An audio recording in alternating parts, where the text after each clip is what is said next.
मेरा प्रणाम स्वीकार करें प्रभु। बिना अनुमति के अमृत पाने का साहस भी कैसे किया तुमने? तुम इतनी शीघ्र भूल गए कि राहु के साथ क्या हुआ था?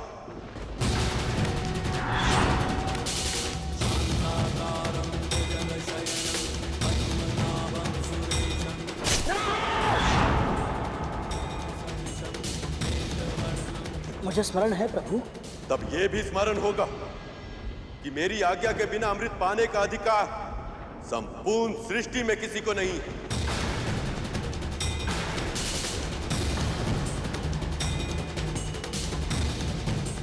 किंतु तब भी तुम इसे देवताओं से छीन लाए। क्यों? प्रभु आप तो जानते हैं मैंने ये अमृत अपने लिए नहीं, अपनी मां की मुक्ति के लिए। कारण चाहे कितना भी उचित क्यों ना हो करो, तुम्हें बलपूर्वक अमृत पाने का अधिकार नहीं है।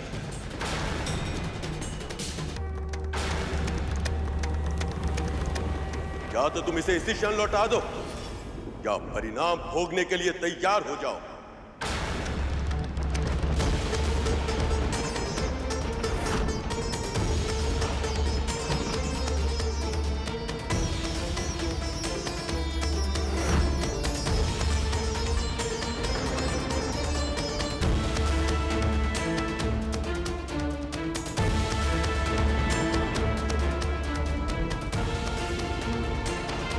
मुझे क्षमा कीजिए प्रभु,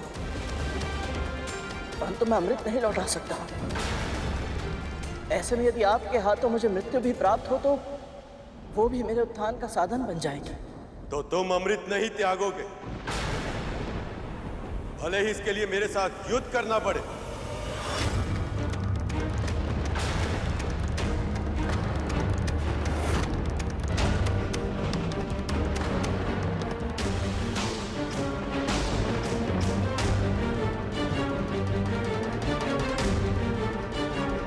प्रभु मेरी मां की मुक्ति ही मेरे लिए सबसे बड़ा धर्म है। और अपने उस धर्म की रक्षा करने के लिए यदि आपके साथ युद्ध करने के अतिरिक्त कोई और उपाय नहीं है तो मैं उसके लिए भी तैयार हूं।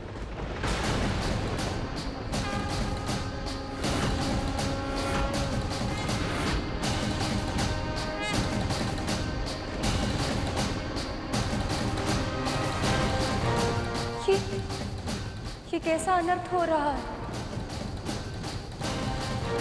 कि एक पुत्र अपनी मां के लिए अपने परमपिता प्रभु से युद्ध करने के लिए विवश हो गए।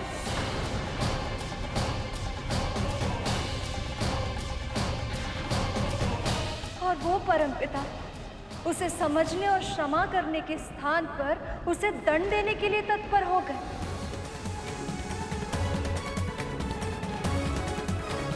क्या दोष है गरुड़ का कि उसने केवल मातृ सेवा और मातृ मुक्ति के अलावा कोई इच्छा नहीं रखी? और क्या दोष है विंता का कि उसने अपने पुत्र को केवल धर्म के मार्ग पर चलना सिखाया?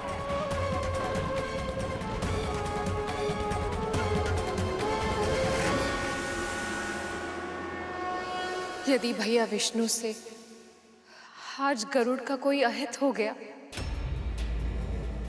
तो विंता का अपने भगवान से विश्वास उठ जाएगा और फिर केवल भक्ति नहीं भगवान भी हार जाएंगे।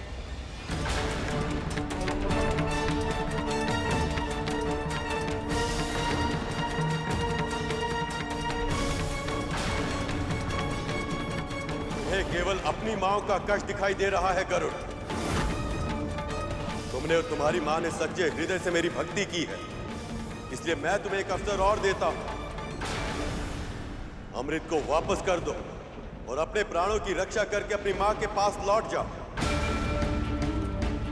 यदि तुम्हें कुछ हो गया तो जिस मां के लिए तुम ये अमृत ले जाना चाहते हो वो जीवित तो रहेगी और उसके भीतर की सभी इच्छाएं, महत्वाकांक्षाएं, प्रसन्नताएं सब तुम्हारे साथ ही मर जाएंगी।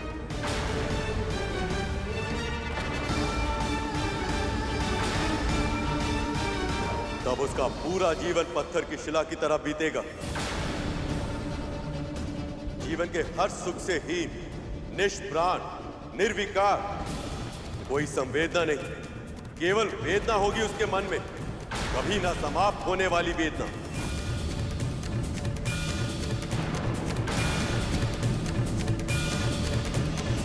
मैं जानता हूं प्रभु, परंतु मेरी मां जो आज तक दासी का जीवन जीती आई है वो भी मृत्यु से कम कष्टकारी नहीं है। उनके मन में अब भी केवल वेदना ही है प्रभु, कभी ना समाप्त होने वाली वेदना।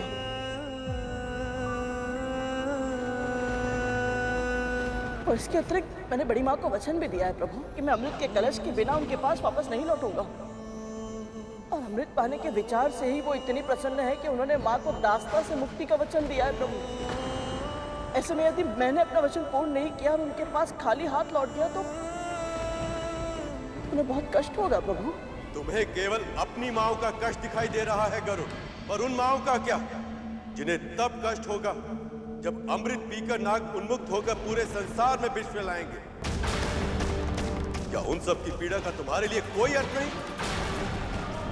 तुमने स्वयं देखा है गरुड़, विष की एक बूंद भी कितना विनाश कर सकती है। यदि 1 सहस्त्र सर्प वैसे विष को हर स्थान में फैला देंगे तो संसार का नाश नहीं होगा। या असंख्य माओ के रुदन से संपूर्ण ब्रह्मांड गूंज नहीं उठेगा? क्या अपनी माओ के सुख के लिए असंख्य माओ को कष्ट देना उचित है? कष्ट देना उचित है? कष्ट देना उचित है?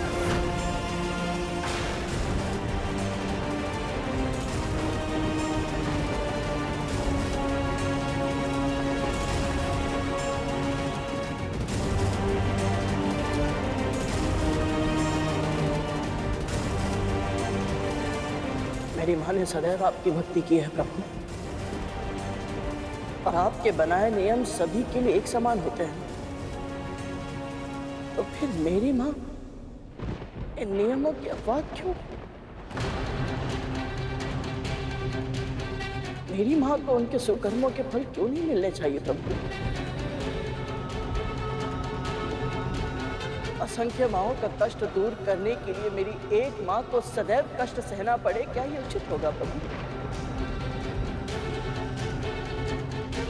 निर्दोष होकर भी दास्ता के बंधन में बंध कर रहना पड़े, जीवन भर अपनी ही बहन का अत्याचार सहना पड़े, क्या ये उचित होगा प्रभु?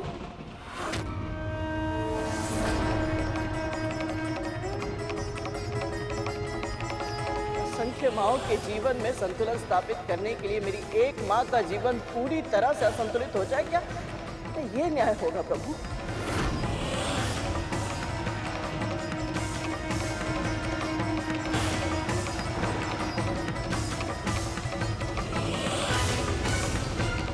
यदि अब भी आपको लगता है प्रभु मैं अधर्म कर रहा हूं, तो चलाइए चक्र।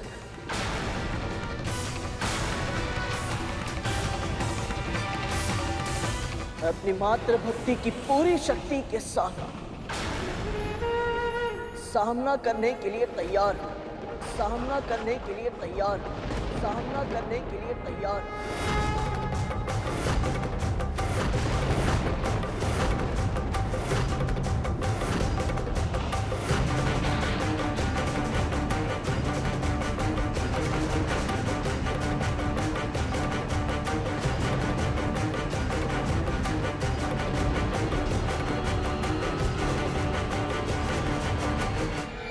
श्री मात्रे नमः।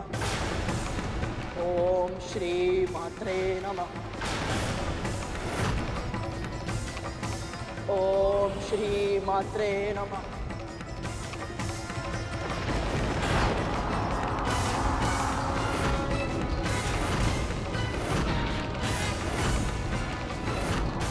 ओम श्री मात्रे नमः। ओम श्री मात्रे नमः। ओम श्री मात्रे नमः।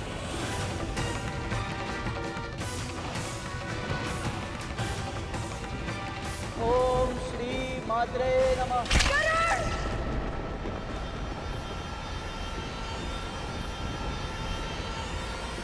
इस अनर्थ दृश्य की कल्पना ही इतनी भयानक है। मुझे प्रभु को ये अनर्थ करने से रोकना ही होगा। ओम श्री मात्रे नमः। ओम श्री मात्रे नमः।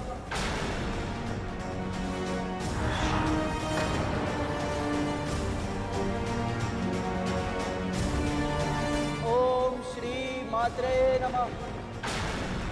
ओम श्री मात्रे नमः।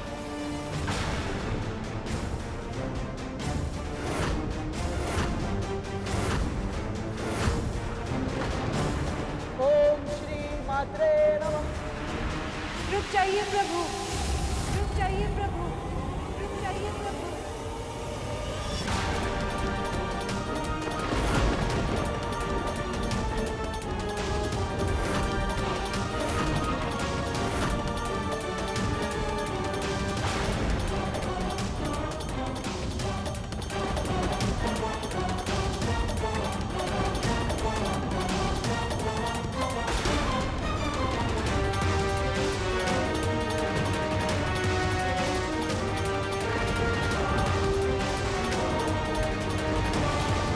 आप ऐसा नहीं कर सकते।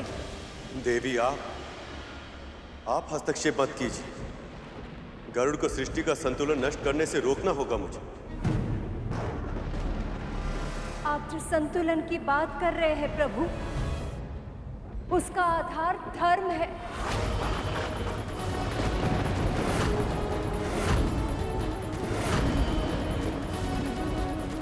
और धर्म का आधार विश्वास है।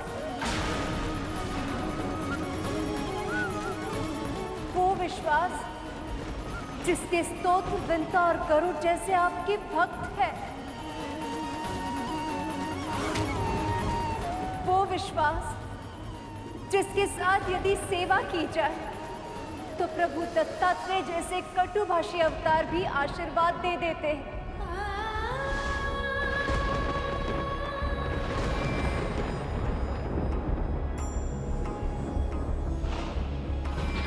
और वो विश्वास जिसके कारण ये जानते हुए भी कि गरुड़ अमृत छीनने जा रहा है, ऋषिगण ने उसे हर कार्य में सफल होने का वरदान दिया है।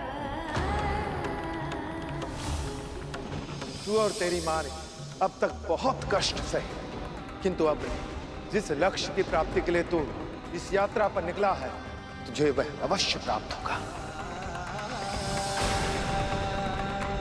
आप निश्चिंत रहे पक्षीराज, इस परीक्षा में आपके धर्म की रक्षा अवश्य होगी। प्रभु, आज यदि आपने गरुड़ को दंड दिया तो ऋषिगण की वाणी असत्य हो जाएगी। भक्तों का भगवान पर से विश्वास उठ जाएगा।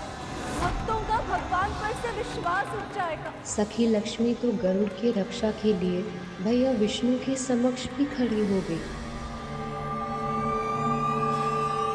और सबसे अधिक बुरी बात तो ये हो कि पृथ्वी पर भगवान रूपी इस संसार की हर माँ का सम्मान सदा सदा के लिए अपना महत्व खो देगा।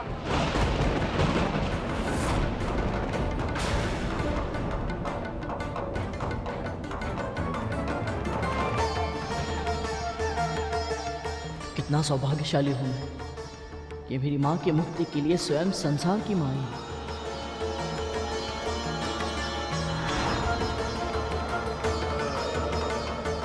देवी, मैं आपकी और गरुड़ की भावनाओं का सम्मान करता हूं, पर मैं नागों को अमृत ले जाने की अनुमति नहीं दे सकता। अमृत जीवन का वरदान है, और यदि यही सृष्टि मृत्युदाता विष व्याप्त करने में सहायक बन जाए तो इससे बड़ा अनर्थ और क्या होगा।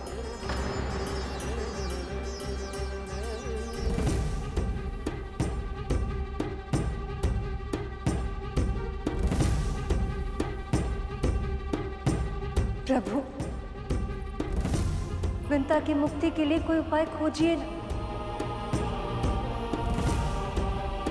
कुछ ऐसा कीजिए ना जिससे कि कद्रू को आभास हो जाए कि उसकी मन की हर इच्छा पूरी नहीं हो सकती।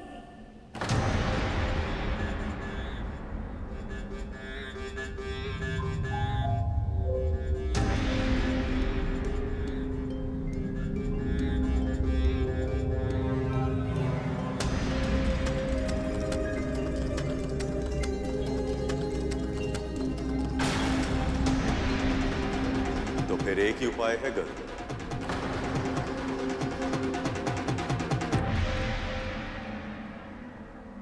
इस अमृत को तुम्हें स्वयं पीना होगा।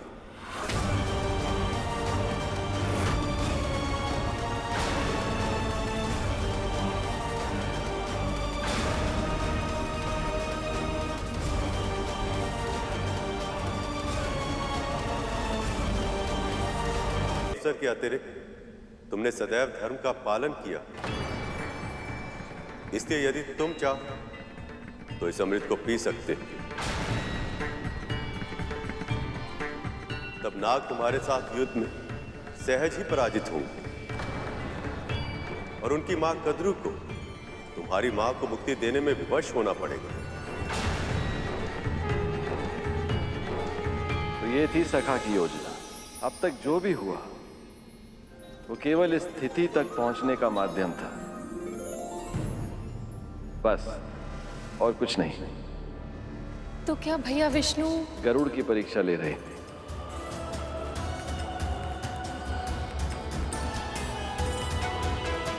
सोच क्या रहे हो गरुड़? यह अमृत ही तुम्हारी हर समस्या का समाधान है। पी लो इसे।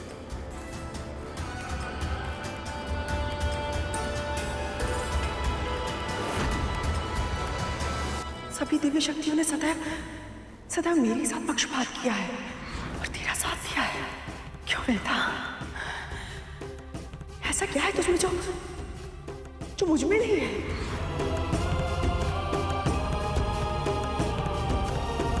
क्षमा कीजिए प्रभु, परंतु मैं अमृत ग्रहण नहीं कर सकता।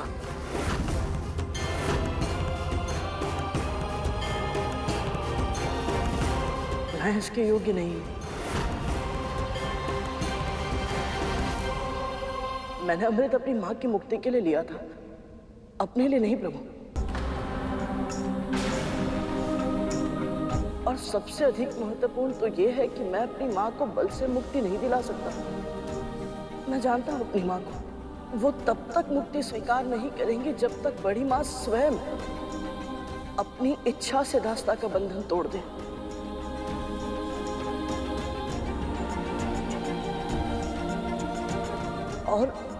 और क्या करूं? और यदि मैंने अमृत पी लिया, बड़ी मां को बहुत दुख होगा प्रभु।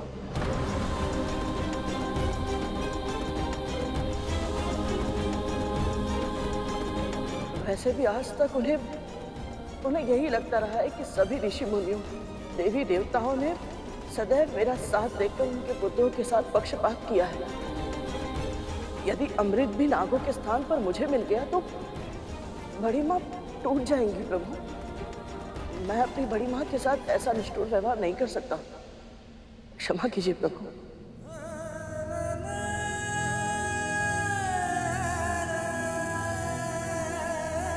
तुम विलक्षण हो गरुड़।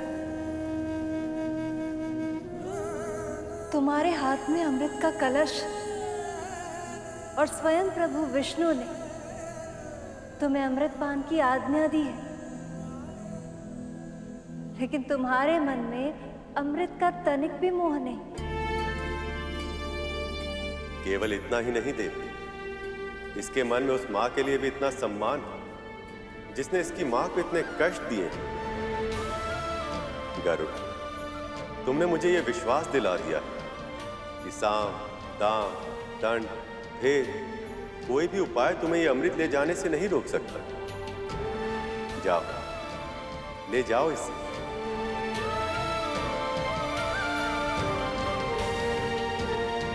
आपका बहुत बहुत आभार प्रभु, बहुत बहुत आभार।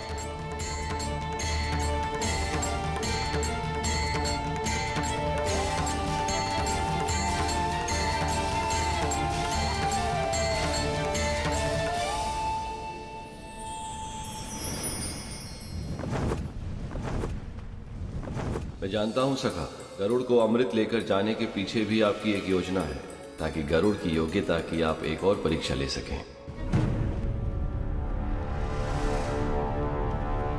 गरुड़,